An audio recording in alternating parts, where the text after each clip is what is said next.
I'm writing this from a small table, near a window in Trastevere. A day after everything happened.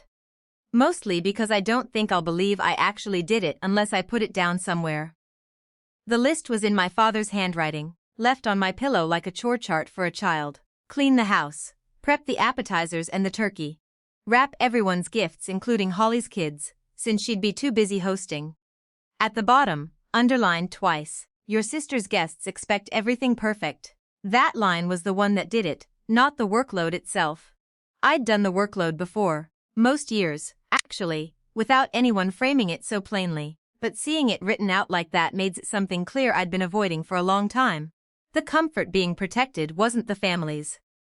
It was specifically, explicitly, my sister's, and her guests, people I'd never met, people whose evening mattered more than my evening, apparently, in my own father's handwriting.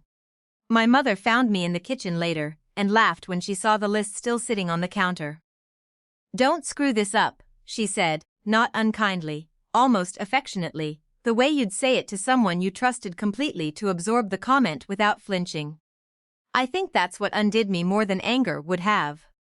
The casualness of it, the assumption that I would simply do this, the way I always had, without it costing her anything to ask. I want to be honest about what happened next, because it wasn't dramatic. I didn't storm out. I actually started prepping the appetizers, hands moving on autopilot, slicing vegetables I don't even remember deciding to slice, and it was only halfway through that I noticed what I was doing. Complying before I'd even consciously agreed to it, the way you do something so many times your body stops asking your permission. That was the moment, if there was one. Not rage. Just a strange quiet clarity, standing there with a knife in my hand, realizing I'd been doing this so long I'd forgotten it was a choice at all. I put the knife down. I didn't think about it as rebellion, I thought about it as a question I hadn't asked myself in years. What did I actually want from this holiday? And the answer that came back, immediately, embarrassingly simple, was, not this. I booked the flight standing in my kitchen, still in the apron. Rome, because it was the first thing that came up. Because I'd always wanted to go and never had. Not because of some specific dream attached to it. Just because it was far enough away to mean something. I left a note on the counter. I kept it short, factual, no flourish. Decided to take some time for myself this Christmas. Hope dinner goes well. I didn't explain further. I didn't think I owed an essay justifying a single day off after years of unpaid logistics. I turned my phone to silent before I left for the airport, which is the part I think surprised me most about myself. Not the leaving, but the willingness to not watch it happen in real time. I turned it back on the next morning, jet-lagged, sitting in this same cafe, and the messages came in all at once, stacked on top of each other in a way that made the chaos legible even out of order. My mother, first confused, then upset. My father, terse, asking where I was. A handful of relatives, clearly looped in by someone, expressing some version of concern that read more like inconvenience. And then Holly.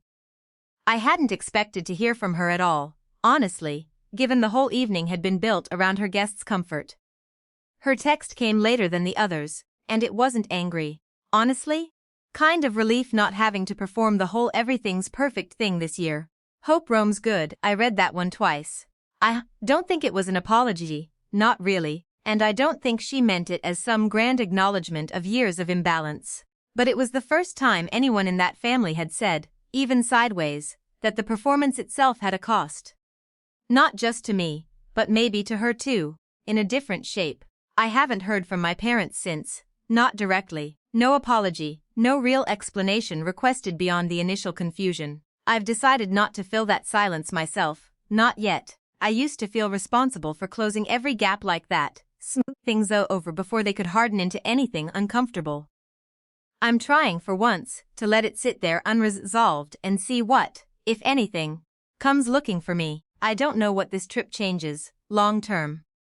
I don't know if next Christmas I'll be handed another list, written in the same handwriting, with the same assumption underneath it that I'll simply absorb whatever's asked. But right now, sitting in this cafe with coffee going cold and a view of a street I've never walked before, I'm not managing anyone's comfort but my own. I'd forgotten what that felt like. I'm not in a hurry to forget it again,